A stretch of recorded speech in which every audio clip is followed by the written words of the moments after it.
this is actually the second stream for 20 festivals, or for a Sun and Moon tournament. But this is 20 festivals arc, and I got Anthony with me, Hey, how's it going? and we're going to be your commentators, and we're going to get this thing rolling. So first we got Fro. He's playing Unicorn, and Nick is playing his Sheikah Mantis, and we're going to see how this thing rolls. So we're going to get them started here.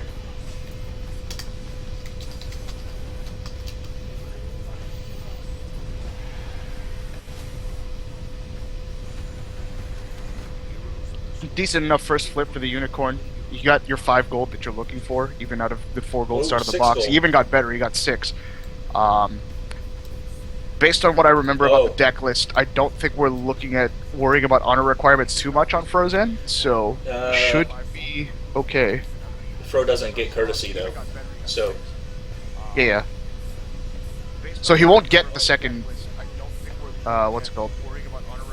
But it's still totally fine. He went with the 5, so that he didn't have to worry too much about gold, because I think that was actually fine. I don't think 10 versus 11 makes a huge difference.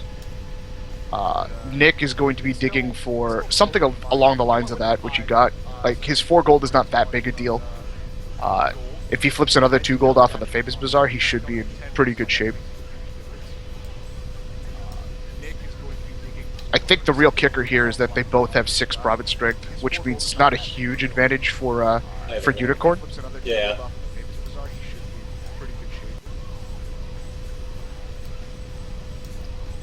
I think the real kicker here is that they both have 6 province strength, which means it's not a huge advantage for Unicorn. All right, so let's see what he flips. He got his 6 gold. He got there, so that's fine. That's a very good start for him. He also got probably the best personality that the Mantis deck wants in the first turn, and that's the 3 gold naval Yukawa or Yakua. Yep, absolutely. And all that does is allows him to push the advantage. His hand has at least 1 follower from what I can see. Oh, and he just pitched him. That's interesting. I don't know if I would have made that play, because I think going after 6 province strength with naval 7 force and a range 2 is actually really good. So I would have actually gone for it on turn 3.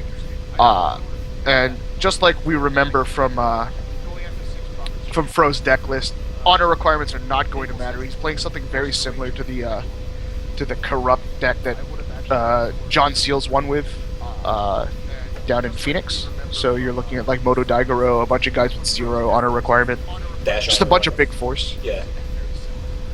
Cavalry sort of balances this game out for Unicorn. And the other thing that's probably going to be big, which we don't see in Fro's hand yet, is rewards of experience. If you can pick his spots on when he's using that, he should be in good shape. This is the reason I didn't like the discard play, because if you don't have that turn 3 attack, I think Mantis loses all speed. And right now we're just looking at Nick buying a bunch of holdings. He is set for the rest of the game now, I think. More or less, but I would have rather established dominance with the 3 gold guy and taken a province. I don't know Definitely. if he can sort of stick to that. Now he's not taking tempo away from Unicorn, which has the cavalry advantage. The other part of that is we can see that Fro is holding Courage Beyond Question in hand, so he will not have to worry about defending either. So all he has to do is really get the first attack, the first defense off. He's just in a more dominant position. Plus the your true natures to hold off Yeah. the attachments too. So Yeah, so basically what we were looking at is Nick had a chance to seize the tempo and he just didn't take it. Yeah. Which is kind of unfortunate from the Mantis side of things. But we'll see how he flips and see how things go. We know that Fro has both the necessary attachments and the force to even take 2 provinces if he's really feeling lucky. yep, especially against that 6 province strength. So we'll see how he chooses to approach this the next turn.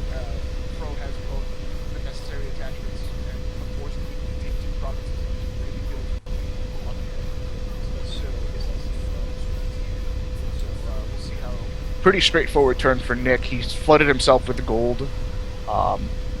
He's going to start building the free gold after he starts attaching attachments, and I'm pretty sure Fro goes for a province now. Yeah, he has to. I don't think there's a reason to hold back here. There we go. We're seeing the Legion of the Khan. We'll see where he puts it. I would put it on the undead guy. And then put the armor on, I'd put the armor on Zaitsuda. Yep. Which is, it looks like that's what he's doing. This gives him the ability to actually split for 2 and threaten the way he needs to. Or even the longsword would take a province. Yeah. Longsword is actually better than the armor. So, keep that hand up. They're both the same, actually, because they're both destined. Oh, that's so true, they're both yeah. draw a card, but I think the longsword in the long run is actually a bit better. I think he overspent for it, though. Unless he's worried about his HR. He shouldn't be. 2-5? He should be losing honor and attaching things. Yeah, so he's going for the longsword. Looks like, yeah. And there's... The timing about where he plays Rewards of Experience is going to be a huge factor. But that's going to kick in a much later scenario. How I would assign to attack in this case, I don't know if I would necessarily split for 2. I might threaten 1 to see what my opponent does, and then split for the second one using some sort of cavalry janky thing. But I don't think there's any harm in splitting for 2 either. I think I would split for 2 at this point. Yeah, because I mean, okay, He so looks like he's going with what appears to be what I said first. Right.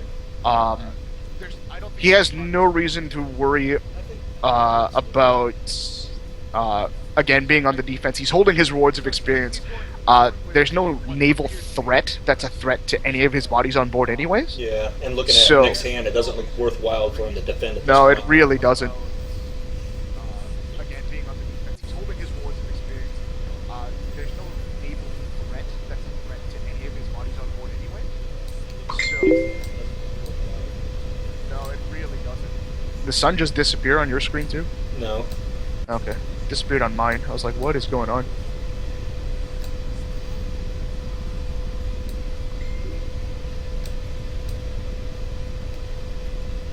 Alright, so he's defended the other 3. I would actually consider threatening the Shatsuo here, which is what Fro is exactly doing. Because Shatsuo doesn't do anything to him. There's no battle action on him. No. He removes the 1 naval body on the board, so I would absolutely cav into this battlefield, which is exactly what he's doing. Let's see if that strategy pays off for him.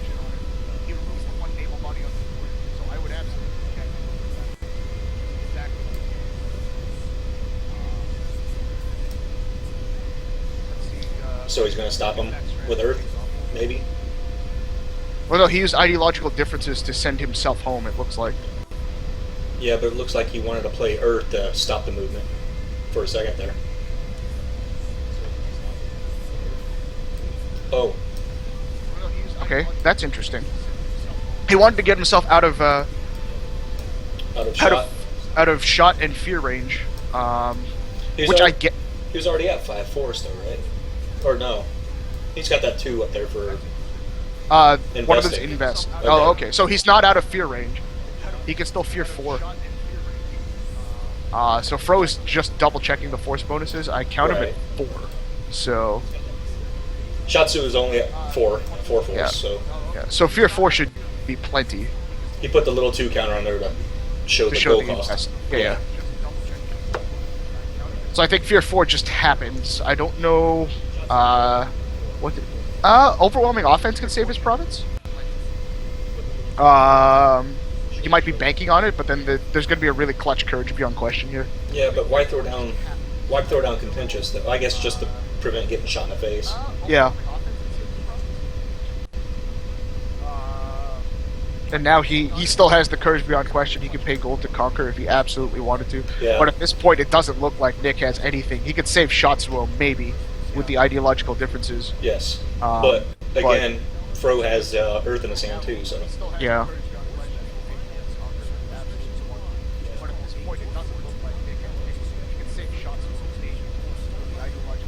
So I think Nick played right into what Fro wanted him to do. So he's going to try and leave. What Fro needs to decide is whether or not he's going to let it happen. I honestly don't mind letting that happen because I don't think Two provinces right now. Two is provinces pretty good. right now is just really, really good. You could save. And Fro doesn't know what else he has in his hand, so he's kind Exactly. of.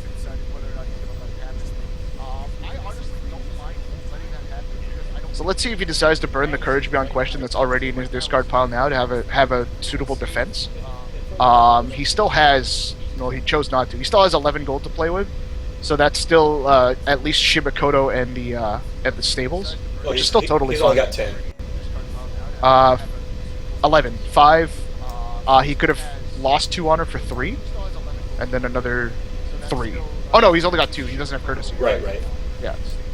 So we're seeing traditionalist in Fro's hand. That's obviously based on the pre-errata traditionalist. Yes. Now that's a little bit different. It's not as. It's not as powerful as it used to be. It's still pretty good though. Yeah, I mean it serves its purpose for specific matchups, but it doesn't look like we'll be looking at seeing that in play anytime soon for this matchup in particular. No. Unless he's absolutely worried about Mantis playing Imperial Summons, which is a possibility. It's the only It is a reason possibility. to play it. And he still has the option of getting the favor. He's down Yeah. 2 provinces, and he's not going to get a flip this turn because he's getting flipped 2 holdings. Yeah. So I mean, this first game's a bit of a wash. I think Nick made a very critical mistake in not seizing tempo, and I think that's what you can boil this game down to. I mean, it might not have won in the game, but it would have been he a could have very taken- different game. Exactly. I mean, he could have taken either Daigoro or Zaitsuda in province at that point. Yep. So we'll see if that ends up costing him. So Nick is going to go for big range attack. He's going to come back or he's going to go and fire back, I assume. He's got to. Wait, he's going to load up his Conqueror, so at least he can get 1 right now. We'll see if that ends up costing him. So Nick is going to go for big. We'll have to see. He should be taking advantage of his free gold too, to be drawing cards and such. This unit, hold on, 6, 8, 12, 16 is still vulnerable.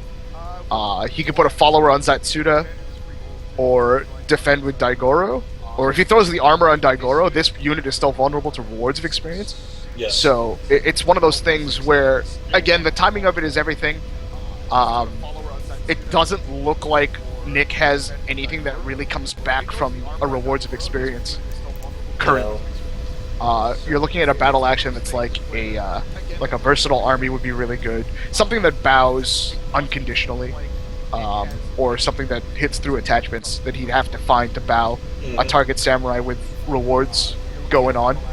So the timing for rewards has to be essentially perfect.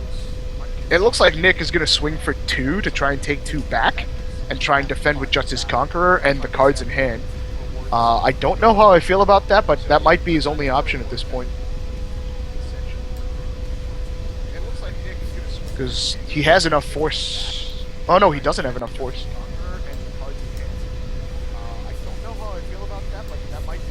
He's short 2 gold. He needs 2 more, or did he float gold somewhere that I missed? He just. Oh, yeah. No, I got it. Yeah.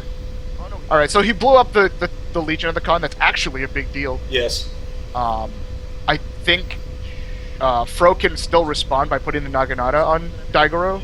Yeah. Like there are a lot of little things that he can do to still maintain control of this game. He can still give up 2 provinces. It's not going to matter.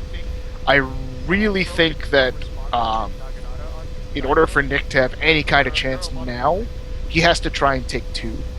I don't think he can. So he might be just relying on the Conqueror. That's all he's assigning. Yeah.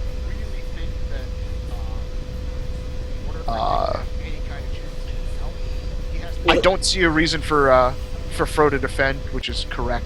Right. So losing 1 province is still fine. Dude is a Conqueror. So basically what we're looking at is... He's going to try to force Fro into just taking 1 province next turn. Yeah.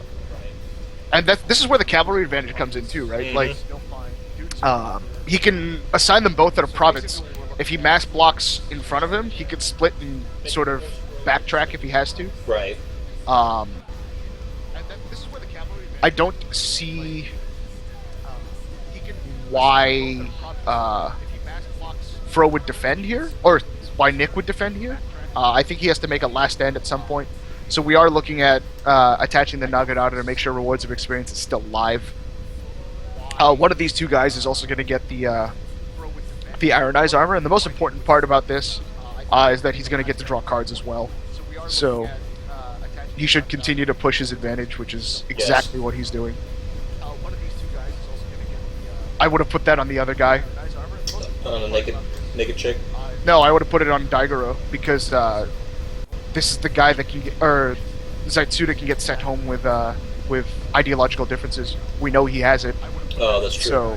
So, minimize his ability to take advantage of that kind of thing.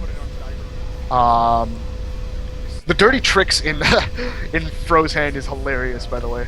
Of all the cards to play, I know he's playing it as a one of, which I think is really, really funny. Yeah.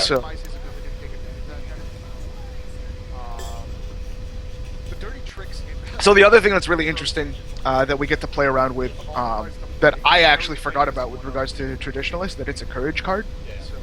Oh, very true. So he actually has a very notable fear action on board. He's going to use your true nature to start picking apart the big ranged attack unit, which is the thing to do. So the biggest ranged attack he's looking at is a 4, which doesn't kill any of his big guys, which should be the only 2 guys he assigns to this battle. Right.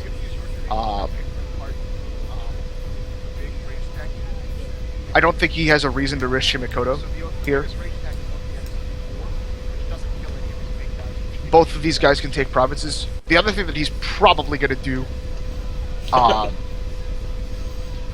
would you consider splitting here? I don't know. Okay, you put the traditionals in play, which is kind of funny. No, not knowing what's in Nick's hand, I probably would play it safe. Okay. And still be up 3-1 provinces. So yeah, but I mean, the one thing that I'm thinking is if he chooses to split here, he can still just take 1 province. Okay, so he's actually just mass going into province. Sure. He's not. Nick has to defend the other one at some point. So, I mean, if he split for both, he could still find a way to maneuver everyone to 1. Mm-hmm. So, let's see what he's gonna do here. I think conventional wisdom states you resolve your opponent's province first. See if you need to play around a reprisal or something like that. Yes. Get more information if you absolutely need it. Especially because you have a Courage Beyond Question in your discard pile. You might want to think of conquering, especially when if he attaches another follower, you don't know if he draws or not. He's going to draw at least 1 more card. Yeah. Before going in again. If he draws another follower and threatens 2, you might have to consider it. I don't know if I would have asked that question. Fro just asked what the Nick's total force is. I think that's giving your opponent a little too much information. You should just count it out in your head. Yeah. That's your pro player tip of the day, guys. I think Fro's getting confused by that little 2 gold on Shatsu too. Yeah. So he actually moved Zaitsuda into this. The reason he's doing that is to get this Rewards of Experience off, and he's expecting it to help him win. I think if he had attached the armor to Daigoro and did that, his play is better. Yeah. Because he's immune to the ideological differences in his discard pile.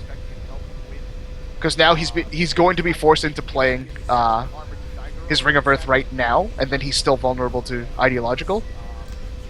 So let's see if he actually allows this to happen. I don't think. Yeah, I think he had to play that. Yeah. So now it feels like he's wasted his Ring of Earth, but he didn't really have to do it. No. That being said, his timing on this has to be really good. I don't know if he plays it yet. He knows that there's a rewards or ideological differences in his opponent's discard pile. He should take that into consideration first before wasting a rewards of experience. So, and I think Fro's a good enough player to understand that. We will see what his choice of action is. I mean, there are several things he could do. He could bow a weapon to shoot something with Taitakin. Yeah. I mean, he has a lot of feasible actions to play instead of going for the big gun right now. that's another reasonable action for him to take, is to move Daigoro in Yes. with his stronghold. So it sort of just forces the issue of, I'm going to cripple you now, which is that's the approach I would have took if I split. So now we're going to see the ideological differences again, which is fine. So we're going to see Daigoro sort of get to work here. I believe now that that's 2 ideological differences in the discard pile that he has to be aware of. Yeah. So, again, Nick is playing around rewards of experience, but I think Fro got a little greedy here. I think he did too. I think I would have played it safe and went for 1 and been up 3 to 1 provinces. Yeah. So now he's playing rewards on a much smaller unit. He doesn't have enough gold for that, I don't think. 6, 8, 12? Oh no, he does. He has 15. So that's actually enough. He's going to eat the other ideological from the discard pile because there's still gold up. Yeah. Which is super unfortunate. But again, that's sort of what you have to deal with. They're just counting up the gold to make sure it's correct. Yeah. I believe it is correct. Sure. Yeah. Those Bao unit cards are pretty devastating. Yeah. Actually, no, he's not worried about ideological at all. Okay, so he's just conceding. It looks like that's the end of game 1. Yep. Because it's 6 forced to 7. He can't ideological. That's sort of why I would put the armor there. He's kind of lucky that his greed didn't cost him. That being said, I don't think Nick was in a good position to start.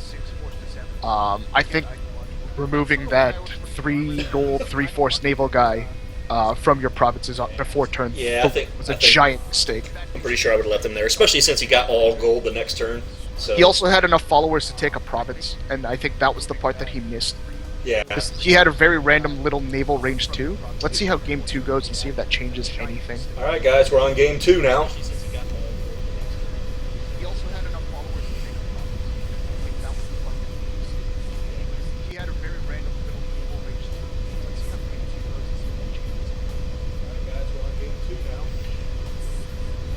So it looks like Fro got his good gold start here. Yeah, Fro also has a very key card in this matchup since Nick is playing ideological as his main, absolute main send home. This Brazen Disregard is going to have a lot of value in this game. Same with the Turtle Shell that he's holding in hand as well. Yeah. It's a very, very good hand against Mantis to start. I think Nick has to play a little more aggressively here. He played a little too cautiously last game. This is a really good start. I don't know if I agree with Yusuke in the deck. I don't think you need that much extra gold because you have plenty. Yeah. But I've seen it in the build before. It's not the worst thing to play. He should just go straight for this ridiculous gold start that he's got. He's got 12 gold on turn 2. He probably should pitch. He should pitch both the guys. I think keeping Yusuke is super greedy. Especially when he's not the guy. No, he didn't pitch either of them. He didn't pitch any of them, okay. Especially because he's not the guy that you're looking for in terms of Getting what aggressive. you want to be aggressive. Like, Taito is okay. I don't agree with Yusuke at all. Okay, so he's letting him discard Yusuke. Yeah. Fine. Yeah, because discarding Yusuke is correct. Having just a naval body in general is okay, so Taito was actually correct. Yeah, he's not bad. He's just expensive. That's the only thing. For turn 2 buy, he's pretty costly. Alright, so I didn't actually see what he bought there. He bought a House of No Tomorrow and Bazaar and a Slave Pits. Yeah, and then he looks like he's removing Forgotten Legacy to finish off those gold. Yep. That's totally fine. And of course he's got a Daigoro and a Log sitting in the province. Which is Allah is really good as well. Oh, Cav just Conqueror? having Cav Conqueror is just really good. Oh yeah. Just the way his gold divides up, I don't know if he keeps it all. But it's not the worst play in the world to do. So it looks like he kept. Now we see Yusuke. Again, really cheap naval. He's got 12 gold. He can actually afford to buy Yusuke, Taito, and probably the Lonely Dojo. That's the route I would try and go here. Just establish just straight up tempo. Yeah, which is exactly what he's doing.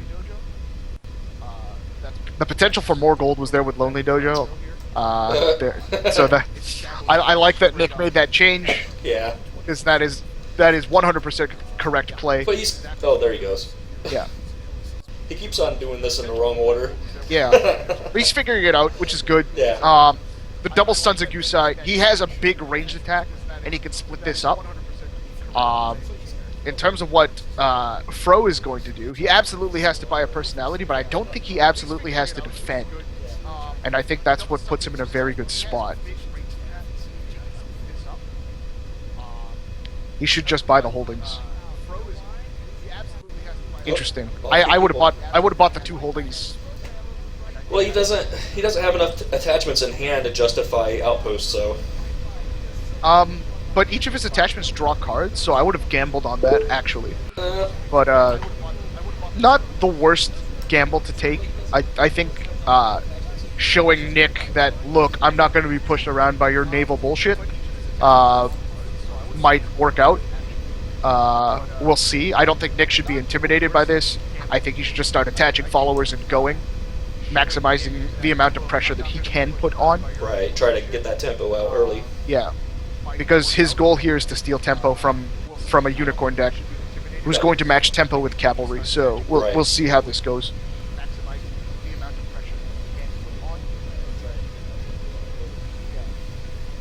So yeah, he's splitting up his naval, so he's going to figure out where everything's going to go.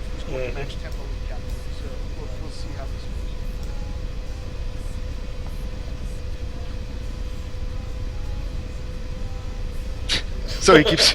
Okay. He's just figuring out where things need to move, which is fine. I mean, it's funny to see that Nick is constantly changing his mind. So he's made the right play to send both there. It looks like Fro has made the right play to not defend. Yeah, he couldn't afford to defend there. Yeah, there's no reason to risk any of these guys. Unlike the previous game, we're not looking at the ability to take 2 provinces right out of Fro here. So we're going to be looking at a bit of trading for now. Yes. With 8 gold remaining for Nick, there's plenty of options for him. So he probably invests in the Shatsuo, buys the holding. Kaito is less important. I don't know which holding I would consider to buy at this point. I don't think it matters either way. He's not going to get anything out of this Shrine to Hachiman, I don't think. Well, he can,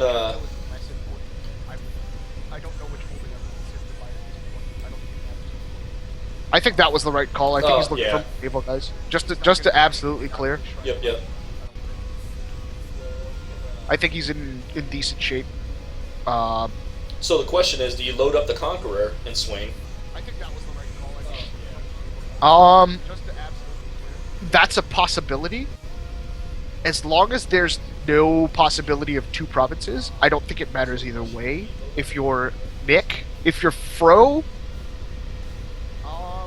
I don't think I would, knowing that ideological differences in my opponent's deck. True, but he can still cap around for right now. Yeah, for now. We'll see how he chooses to approach this. This will also depend on what he draws from either card. So, yeah, for now. We'll see how he chooses to approach this. This will also depend on what. That's interesting.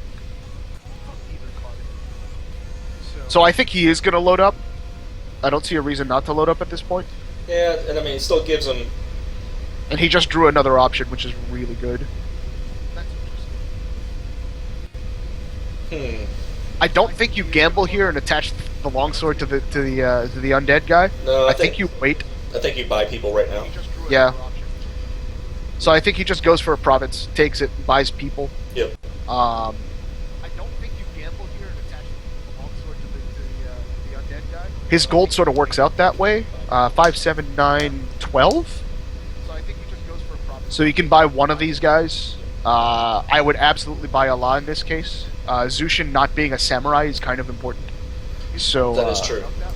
I think he just goes with Allah. I'll be shocked if he gets Zushin, or I call him Zushin because I remember him as Zushin's Nobunaga. And the House of No Tomorrow he probably buys as well. Oh, that's interesting. He had enough gold. He was floating the gold too. Does he have something he can spend their true nature on? Oh, Not well. Sons of Gusai, yeah. which I guess is okay. It cuts the naval range attack down to 5. That's true. Which he might. I mean, he might choose to defend here. So he spent 3. He's gonna blow up the armor. That seems okay.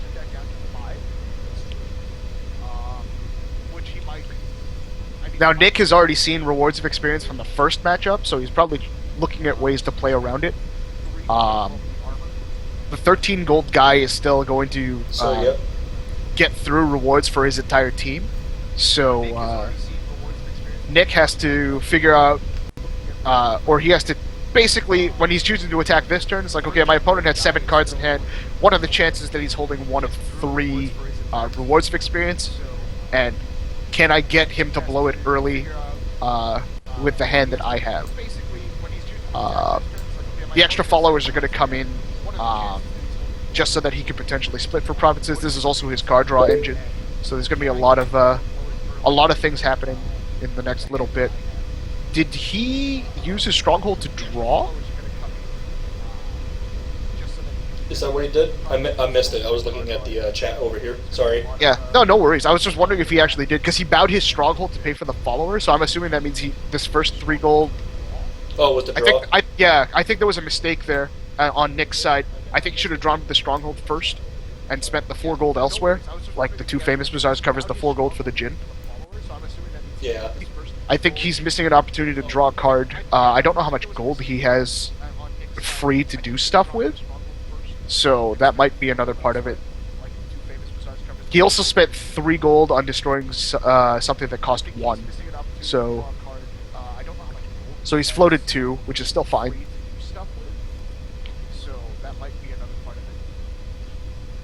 So, yeah, he's going to load up his Conqueror. Yeah. He still doesn't have enough force with the Conqueror to take the province, though, so that part is going to be randomly difficult. There's no naval action on that Conqueror that threatens anything on Fro's board. So the only real threat here is that naval range 5, which Fro has an answer for. So yes. I wouldn't be surprised if Fro actually defends here. Or he could swing in and conquer all 3 guys home on his next turn. So the only real threat here is that naval range 5, which Fro has an answer for. So I wouldn't be surprised if Fro actually defends. So it doesn't look like Fro has decided to defend. Nope. That's not a bad deal either. I think he can take 2 next turn and just be in complete command of this game. Especially with the double weapons that he has available to him. And considering that, like as you said, the 2 Conquerors are going to be a big deal. Yeah.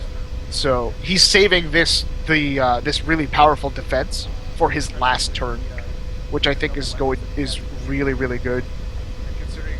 Like if he stops Mantis on their attempted win attack and wins the battle and wipes the army, he's going to be in very good shape. There's a lot of much to do about nothing with regards to Nick's hand. Unfortunately for him, it's very aggressive. Right. So him on the defense is not going to be very good.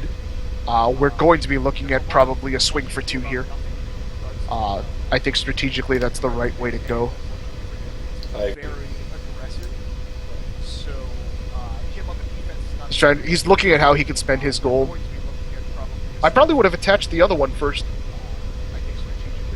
Actually, no, he's showing threat for 2 now. That's fine. He just drew a rewards of experience. That's going to be the monster card. Yeah, so he's looking at how he can spend his gold. I probably would have attached the other one. So his goal here is to keep this Allah alive, the one with the awakened Naginata. So he's got to get 15 gold worth of stuff to deal with the anything that Nick has. Traditionally, as I was talking to you about earlier, the Unicorn deck actually has an advantage against the Mantis deck, and it's because of rewards of experience. It's a very clutch card. Very good card way to field a Mantis, for sure. Oh, I can see that. So yeah, he's gonna threaten 2 and move people around. If Fro gets greedy like he did in the previous game on the last attack, even though Nick conceded after the greed play after losing his army, Yeah. I think if he gets greedy and doesn't take 2 here, he's in trouble. So I think Fro has to be really, really smart about where he's choosing to move people around. I would have attached the other Ensorcelled Longsword. I think so too. Because at this point there was nothing to lose. But I think he was looking at, hey, I've got Moto Taigo. I need to buy somebody even though I have 2 Conquerors. I don't necessarily think that's the case, especially when he could potentially have everyone conquer. So I'm not sure if Taigo was that important, but he might have baited Nick into making a mistake here. Let's see if he actually did. Because Nick's got to realistically think about, okay, can I afford to lose 2 provinces at this point and then try and take 2 to finish the game? Especially with everyone conquering coming back. Right. So he needs to figure out if he can beat these units in battle. Which is sort of why I think this Sato is considering defending against the Daigoro so he can at least take 1 out. He might also be considering putting something in front of everything and just leaving the middle province for a take. That's what he's doing. Yeah, so I think the right play here for Fro, he has 2 choices here. He could resolve this opposed one with Sato first, not cav in, and then take the free province, which is what I think he's doing. So he's going to Turtle Shell here, Yeah. which is a solid play. Nothing else for Nick says, of course. yeah. Nothing else for Nick to do. No. Because what are we looking at? We're looking at overwhelming offense, which is going to get met with courage beyond question, of course. I didn't realize that that Fro had 2 turtle shells, which is even worse. So yeah, he just went straight for the kill, which is fine. So you just take what you get with the province, and then on the second one, he just resolves the other province. There's no reason to stay in front of this. Yeah. So he got his 2, which is fine. Nick is cursing the game now. Well, I mean, as a Mantis player, I think he has a right, as everybody knows by now what's happening to the Mantis going into Onyx. I don't think it's a bad thing that that's happening to the Mantis. I think it brings them back to their roots a little bit, and it's really interesting. I just don't think a lot of Mantis players see it that way, unfortunately. So he's going to buy Taigo. He had the gold for it. Yeah. I don't think it's a bad thing that's happening to the Mantis. Now, unfortunately for Nick, he's down to 1. He has to put himself to a decision here. And I think his most quality decision now is just to defend. I don't think he can just run into an attack and expect to beat this. Granted, there are no battle actions on board for Fro, but he doesn't exactly have a hand advantage that he was expecting to have. Fro also just drew a follower, so we'll see what Nick draws into with the box and see if it gets him anywhere. What did he get there? He got another overwhelming offense. Okay. So he's actually got 2 dead cards in hand, 3 if you count the follower. Because the Spirited Disputes won't do anything. We could also load up to his Conqueror again and try to... Well, I don't know if I'd do that either. Yeah, so I mean his only real plays are to blow up the weapons and hope for the best. So he's trying to limit the ability of Fro to play Rewards of Experience, which is the point of playing Your True Nature in these styles of decks. Right. For Fro, as long as 2 provinces aren't threatened, he's actually okay. I think if Nick is going to decide to attack, he absolutely has to threaten 2 provinces. Unfortunately, he doesn't have enough of a good naval action to really take advantage of that. And of course, we know that that Fro is holding a second turtle shell. So, that'll cause Nick to cuss some more. yeah. Well, Nick is already looking at Rewards of Experience. He's asking about how the card works. I would have answered this question very slowly in chat. The fact that it's a little bit of a mind game when you're playing online. It's actually really, really different from playing. Because if you were playing in real life, you'd dig through. Yeah, I would dig through my discard pile and be like, oh, I don't have one in discard pile. I think it's less than or something. Yeah. So now we're seeing the Spirit of Dispute played, so he's going to dig back some follow. He's going to see the Sons of Yusai.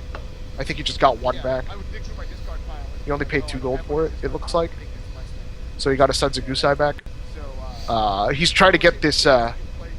he's probably trying to get another naval range attack somewhere that's really interesting, or he's going to...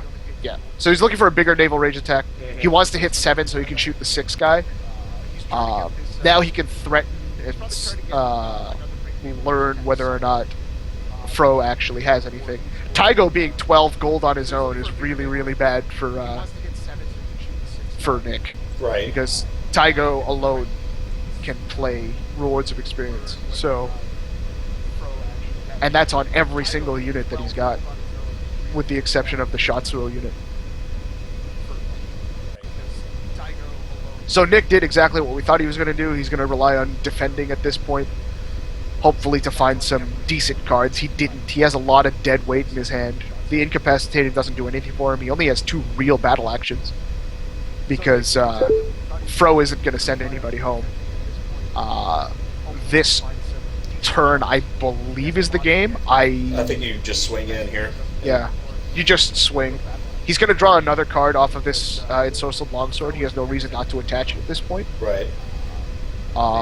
He should attach it to Taigo to guarantee that he get his Rewards of Experience off. He has 3 different ways to do it, but I would attach it to Taigo here. I don't think there was a reason to load up this unit, but he's playing around... he's also playing around... what's it called? Ideological. Which is totally fine. He doesn't actually have to, but he doesn't know that. I would have spread my force as much as I could instead. And he drew into a standing fast too. So Yeah, so there's a lot of things that he can do at this point. It doesn't look good for Mantis, that's for sure.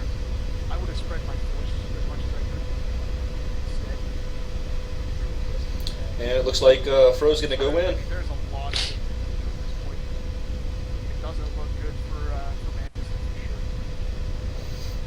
The thing about this, though, you gotta keep in mind is that Fro doesn't know what's in Nick's hand, so all he sees is a full hand. Yeah. So, I mean, he still has to pick his spots. I think because he attached the weapon to Moto Daigoro, I think he's 100% confident that the Rewards of Experience will stick if he's using Daigoro to do it. right. So that's kind of where he is.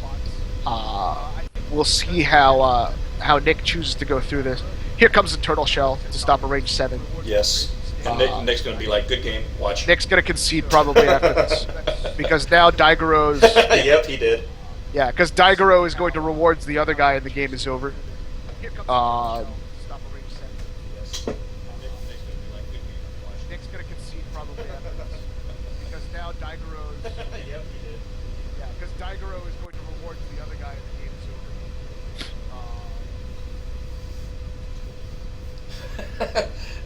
Fro's trying to tell him to keep going.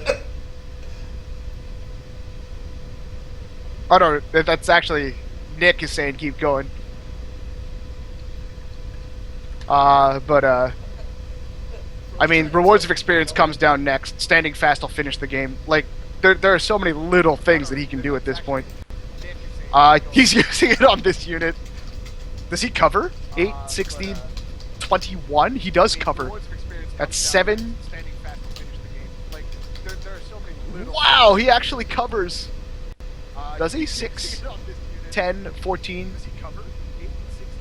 He doesn't cover. He's short of gold. Is he? Yeah, I think so. 8, 16, 21. About 1 or 2 target total gold cost less than. He doesn't cover. He's short 1 gold. I only count You're 19. I counted 21. I only count 19. Hold on. 6, 10, 14. Oh, it is 21. What's standing Yeah. fast? Yeah, standing fast is less gold cost. He doesn't cover. He's short 1 gold. I should be like Fro, you're short 1 gold there. Yeah. 6, 10, 14. Oh, it is 21. What's standing Yeah. fast? Yeah, standing fast is less gold cost. I should be like Fro, you're short 1 gold. So, I mean, he could bow these two and then rewards the other one.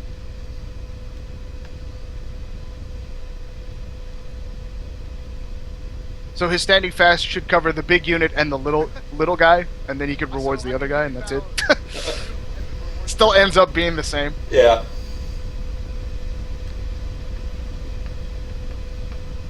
So his standing fast should cover the big unit and the little guy, and then he could rewards the other guy. Still ends up being the same. Yeah. So we just let the players know. Yeah, but, Fro just forgot about the invest. Yeah, so he's covering these two units instead. At the end of the day, it's still the same. Yeah. Like, the rewards of experience is going to come down. He doesn't have any answers for it. So we just let the players know. Yeah. Like, we're going to see, like, what, a Way of the Mantis played by Nick. At the end of the day, it's still the same. Overwhelming offense he has an answer for, which is hilarious. It's like, hey, look, I have all of these answers for the cards that you play. like Nick's Oh, like, man. really? I'm like, yep. Nick's not allowed to play one card at all. It's like, hey, look, you have a card. Hey, look, I have an answer. Like, what can you do? Man.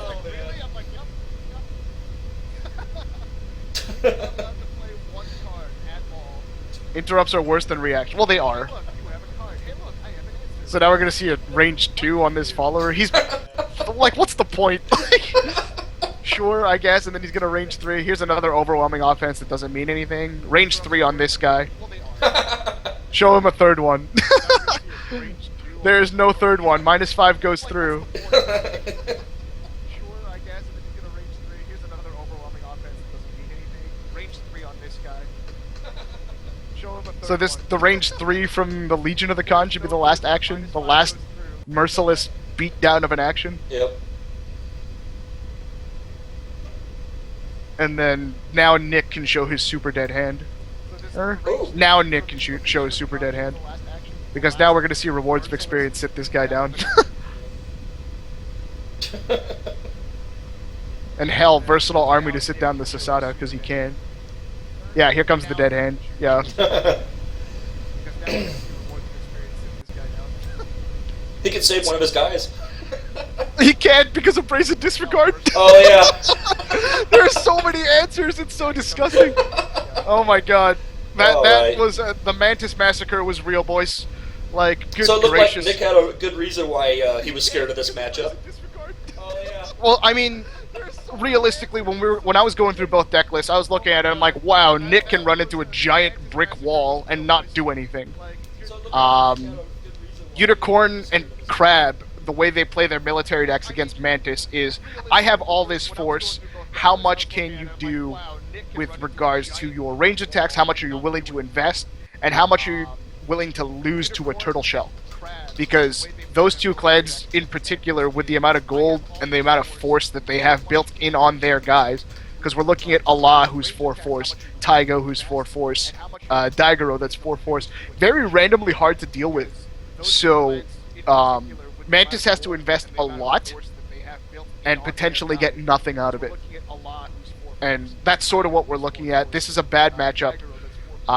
Nick did make... This is Nick's 3rd final in a row, I think. Yep. So, Nick knows the online environment almost better than everybody here. And he logs the hours, he does his homework, figuring out what he needs to see. And what he needs to do to make it this far. So kudos to him still. Yes. Nick's a great guy. Yeah. I mean... I've met both of these players personally, and they're both great guys. So. Yeah.